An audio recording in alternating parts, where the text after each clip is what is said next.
And we're here. We're here. We're here. It's exciting. I know. Can't believe another year. Here we are, 2023. That's right. Back in the saddle. Yeah. All right. So if you're a LinkedIn user, this is the show for you because this network platform is going places and it is becoming a real great marketing tool for building B2B relationships and generating leads. So there's one caveat. According to a recent poll that was conducted on LinkedIn, 56% of members found that B2B marketing is more challenging than B2C marketing. But not to worry, we're here to help you change all that. So we're going to show you some best practices. I've got to get my words together. Best practices to use LinkedIn and have it be a dynamic networking and marketing tool for you. So let's go ahead and get started.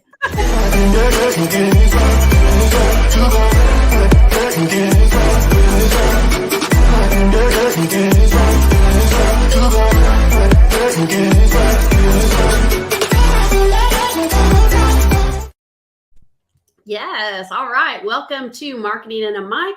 Sarah and I are always here to give you a variety of digital marketing tips, trends, guides. Really, bottom line, we really just want to help your business. So today, LinkedIn is one of my favorites, or becoming one of my favorites. It's really a unique platform. It's a lot different than all the other social media platforms. And while every platform has certain levels of engagement with its audience, LinkedIn, you have to build connections. That's the name of the game on that platform.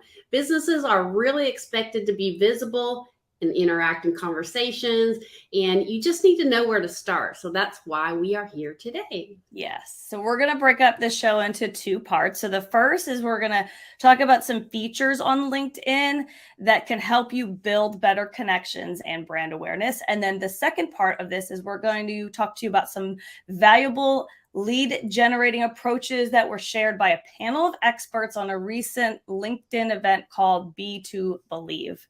And it was, pretty eye-opening. It's very eye-opening. And we're dabbling in a lot of different things with LinkedIn ourselves. So I think this is really going to become the platform of this year. So, all right, let's go with number one. Make the most of your LinkedIn page. This is your advertisement. This is your billboard. Take advantage. I mean, there are so many different features and tabs and sections on your LinkedIn. You would be surprised how an incomplete page can impact your overall visibility and show how credible you are to followers. I'm looking at, I don't know about you, but every week it seems like I have more and more people that it shows that visited my page or viewed my profile. So it's so important.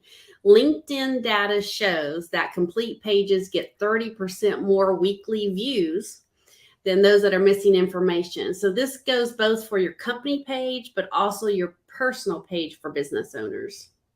Yes, it's true. And I still see them a lot. And it's kind of becoming a little bit of a pet peeve when you see just like an incomplete page when you're trying to look for something. So it's so funny. I mean, there's still people that don't even put their picture on there that's got like the, Yeah, it's wild. Like a little avatar. Yeah.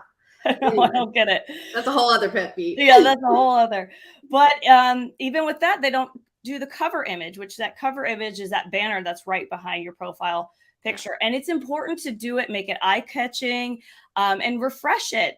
Don't have it be one and done. And you can use your cover image to do more than just bling it out. You can use it to promote upcoming events. You can highlight your products or services, upcoming announcements, talk about your podcast, whatever it is. So your business profile should be sort of a strategic list of keywords relevant to your business. It should also have a CTA button, and there's a lead gen form now that you can post on there. And so you can kind of get that set up directly through LinkedIn. And that's going to help you to generate more leads, or just anybody that wants to get in touch with you. They could just click through right on that lead gen form.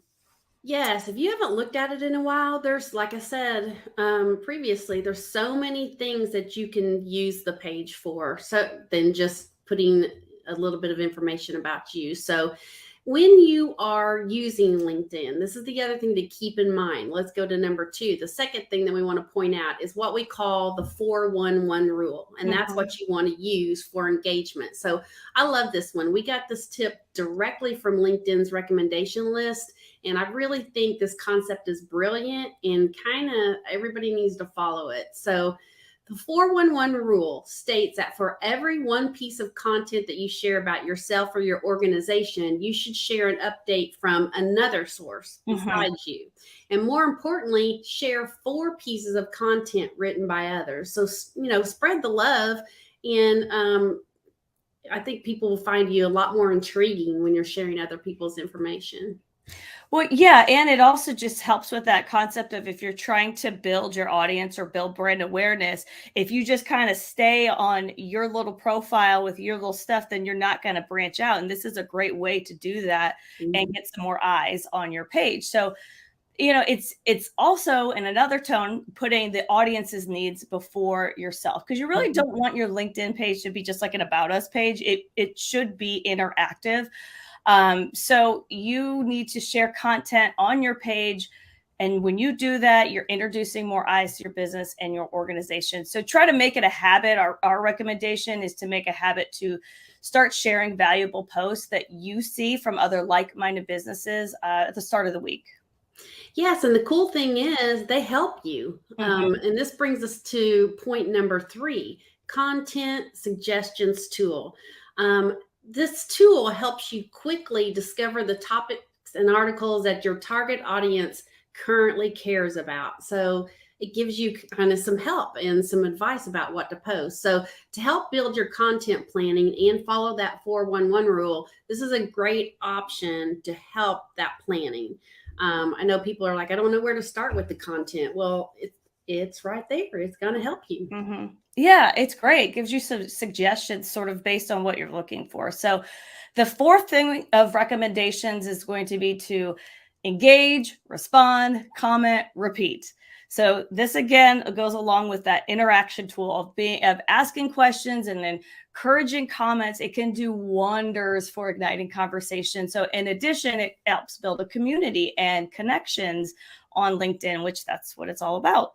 So you don't have to respond to every comment, but just add in responses that would add some value to the responder or to others viewing the thread. So thanks to a recent update as well, admins can now respond to comments as yourself or as the business. Yep, so it's kind absolutely. of a cool little feature. So tip number 5, search and add topic related hashtags. Don't just be throwing up crazy hashtags. We've talked about this for years. It's no good. Drives us nuts. You have to be intentional about your hashtags, people. And LinkedIn uses them in a very effective way. So you want to do this correctly. So first, hashtags are used to help posts be found, which is key. It's very important. But secondly, it also shows your audience which topics you talk about. So that's going to attract more of the people that like the same things. So as a result of the setup, LinkedIn users can follow those hashtag groups which become their own little communities that they're following. So again, you mentioned like-minded people. That's what you want to have, people that are interested in what you have to offer. Yes, exactly. And it kind of helps you find other bits of content too, and then build those connections. So if you want to add new followers from these existing communities, keep using the same hashtags. That's a really good way to go about it. And then this gives those followers an easy way to locate everything else that you're doing and everything else that you've published related to those content ideas and hashtags. Yes. All right, moving on to number 6. This is, I was like, this blows my mind. I think I got a newsletter for somebody the other day, and I'm like, I don't remember signing up for this, but it still came into my feed and came into my email. And we started one too, by the way. I saw that. I was like, I meant to ask you if you did that because it just showed up. I started one, and then I saw that it would post on your newsletter and on your feed. And so I thought, oh, well, we're already doing our blogs on our feed. So I was sort of feeling it out. But then when I realized the second point that you're going to point out, I was like, okay, this is something that we need to start doing. Yes. And as always, Sarah's about 5 steps ahead of me. I was like, because like 5 seconds later, I got one from us, and I was like, I meant to ask you, did you do that? Of course you did. So newsletters, I even have these, and they're a great way. I can prove it because we did it.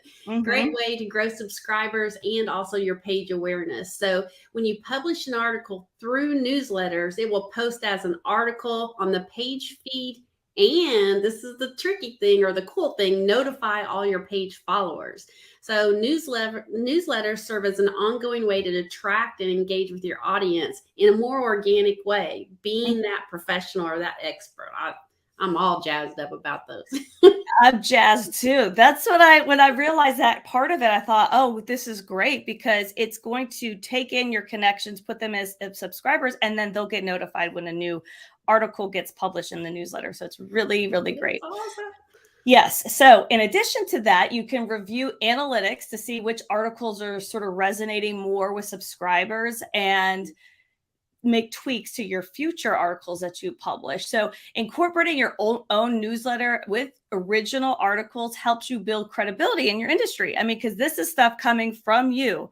Yeah. And it's a big trust factor with followers. So these are our 6 LinkedIn feature tips. And so we highly recommend those to give you a nice boost in building connections. So now we're going to move on to LinkedIn lead generation tips.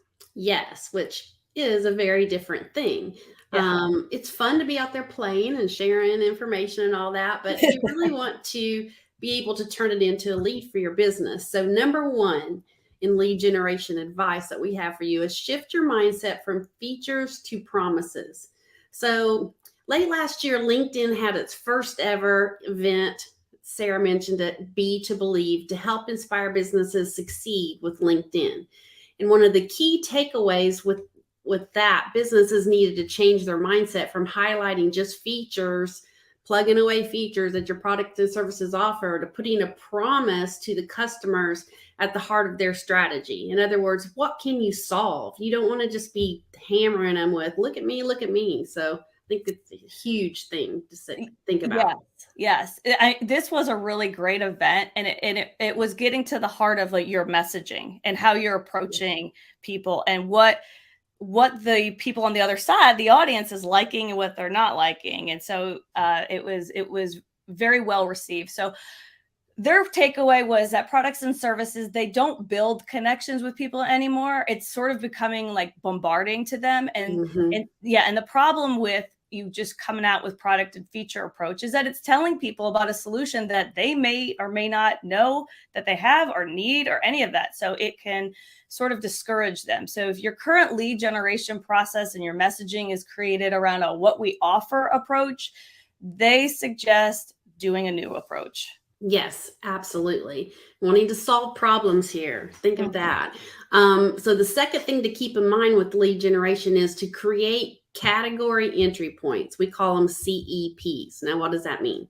Well, piggybacking off our previous point, the panel of experts emphasize that you need to understand the evolving needs of your customers, not just what you offer, but what are they wanting? So determine what promise your product or service fulfills, and understanding your customer needs is essential. So one way of doing this is to create the category entry points, which are common, reoccurring, what we call pain points, and motivators that buyers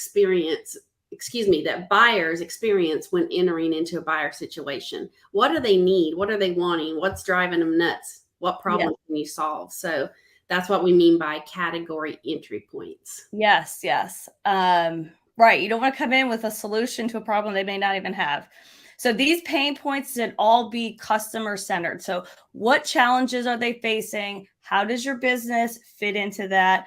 From there, you can do what they call situational messaging. And this are the key drivers that build awareness to your potential customers. So then you can deliver that promise that they talked about to your customers that tells them you understand their need and you know exactly how you're going to be able to help them. Exactly. So keeping that in mind, you also need to create, number 3 point we want to make, create memorable messages. I mean, this seems kind of self-explanatory, right? but Some of you aren't following this rule, but businesses, Yeah, it's true.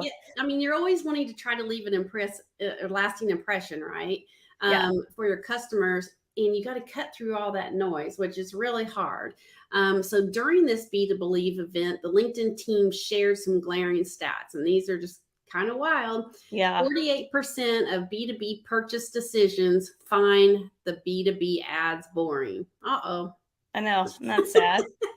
So you can be wasting not only time, but money paying for LinkedIn ads that people could care less about. It's an interesting point, though, because it's true about how, and I see them even in emails where they come in and it's just like, we offer this and this, and we can do this and we can do this. And it's just very one-sided. And so I think that's kind of the main point that they're saying. So 71% of B2B ads are likely to generate no sales. So that's sad too. But currently B2B buyers don't believe brands are engaging with them in their creative the right way. So the feedback was that the most memorable ad messaging were those that tapped into emotion, storytelling, good creative, and value.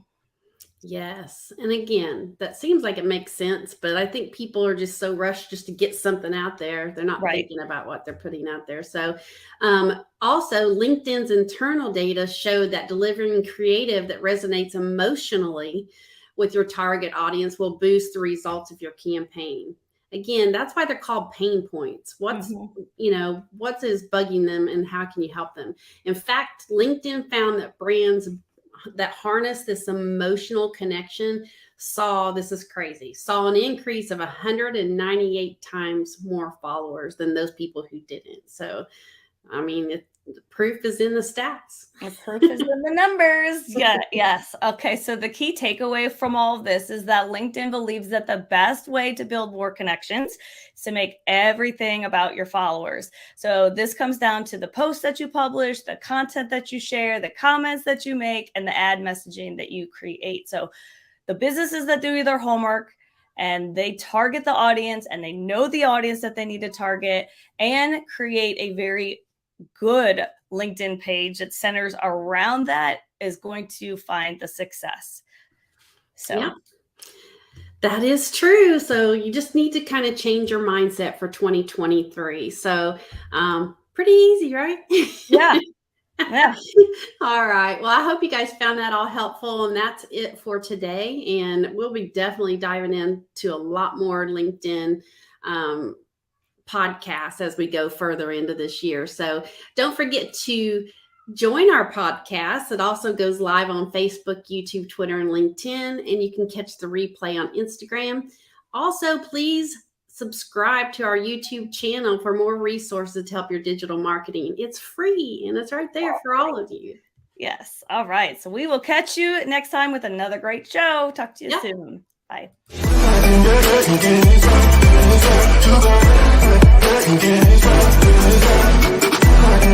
Again.